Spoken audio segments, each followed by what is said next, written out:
আচ্ছা, আপনি কি কখনো ভেবে দেখেছেন আপনার হাতের এই চায়ের কাপটি আসলে কতটা পুরনো? আমরা প্রতিদিন সকালে যে চা পান করি তা কেবল একটি পানীয় নয়, বরং এটি ৫,০০০ বছরের পুরনো একটি ইতিহাস। গল্পটি শুরু হয় প্রাচীন চীনে। তখন সেখানে রাজত্ব করতেন সম্রাট শেননুং। তিনি ছিলেন একজন অতি সচেতন মানুষ, বিশেষ করে তার স্বাস্থ্য নিয়ে। তিনি বিশ্বাস করতেন পানি ফুটিয়ে খেলে শরীর ভালো থাকে। একদিন তিনি যখন পাহাড়ের নিচে বসে বিশ্রাম নিচ্ছিলেন, তখন তার সামনে একটি পাত্রে পানি ফুটছিল। হঠাৎ একটি দমকা বাতাস এলো, আর পাশের একটি গাছ থেকে কয়েকটি পাতা উড়ে এসে সেই ফুটন্ত পানিতে পড়ল। সম্রাট দেখলেন পানির রং বদলে যাচ্ছে এবং সেখান থেকে খুব সুন্দর একটি সুবাস বের হচ্ছে। তিনি যখন সেই পানি পান করলেন, তিনি অবাক হয়ে লক্ষ্য করলেন যে তার শরীর এবং মন এক মুহূর্তেই চাঙ্গা হয়ে গেছে। সম্রাট সেই গাছের নাম দিলেন চা। যেভাবে একটি নিছক দুর্ঘটনা থেকে জন্ম নিল একটি পানীয়, যা একদিন পুরো পৃথিবী শাসন করবে।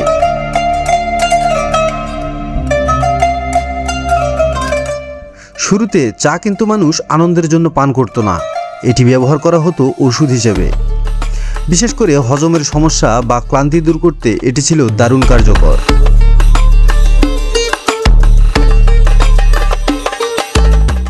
কিন্তু চাকে শিল্পের পর্যায়ে নিয়ে গেল বৌদ্ধ সন্ন্যাসীরা। তারা যখন ঘন্টার পর ঘন্টা ধ্যান করতেন, তখন তাদের ঘুম ঘুম ভাব আসত। এই ক্লান্তি কাটানোর জন্যই তারা চা পান শুরু করলেন। সন্ন্যাসীদের মাধ্যমে চা কেবল একটি পানীয় থেকে একটি দর্শনে পরিণত হলো।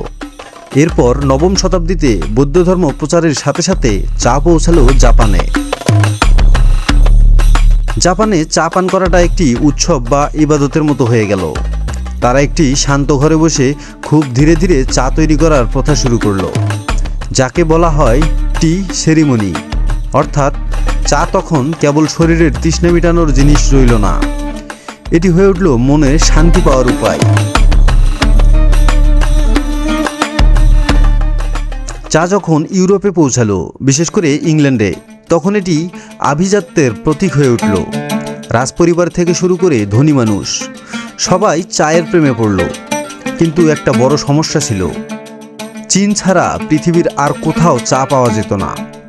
আর চীনারা খুব চতুর ছিল, তারা চায়ের বিনিময়ে কেবল রূপা নিতে চাইতো, অন্য কোনো কিছুতে তারা চা বিক্রি করতো না। একসময় ব্রিটিশদের রাজকোষের সব রূপা চীনে চলে যেতে লাগলো। ব্রিটিশরা ভয় পেয়ে গেল যে তারা তো দেউলিয়া হয়ে যাবে। তখন তারা এক নিষ্ঠুর পরিকল্পনা করলো। তারা দেখলো ভারতের মাটিতে এক ধরনের ফুল চাষ করা যায়, যার নাম পপি ফুল। আর এই পপি ফুল থেকেই তৈরি হয় আফিম। আফিম আসলে কি? খুব সহজ ভাষায় বলতে গেলে আফিম হলো এক ধরনের বিষাক্ত নেশা বা মাদক। এটি একবার কেউ খেলে সে পুরোপুরি এর উপর নির্ভরশীল হয়ে যায়। তার হিতহিত জ্ঞান থাকে না এবং সে অলস হয়ে পড়ে।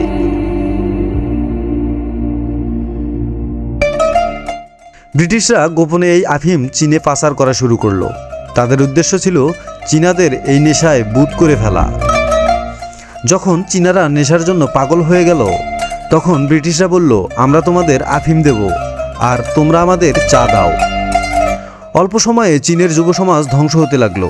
চীন সরকার যখন এই অবৈধ ব্যবসা বন্ধ করতে চাইল এবং ব্রিটিশদের আফিম পুড়িয়ে দিল, তখনই শুরু হলো কুখ্যাত আফিম যুদ্ধ।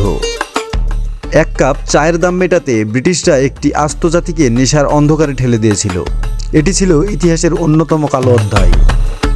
যুদ্ধের পর ব্রিটিশরা বুঝতে পারল যে চীনের উপর নির্ভর করে ব্যবসা করা যাবে না, তাদের নিজেদের মাটিতে চা চাষ করতে হবে। কিন্তু চীন তাদের চায়ের চারা বা তৈরির গোপন সূত্র কাউকে দিত না। তখন British east India company Robert Fortune নামের এক উদ্ভিদ বিজ্ঞানীকে পাঠালো। ফরচুন ছিলেন একজন দারুণ গোয়েন্দা।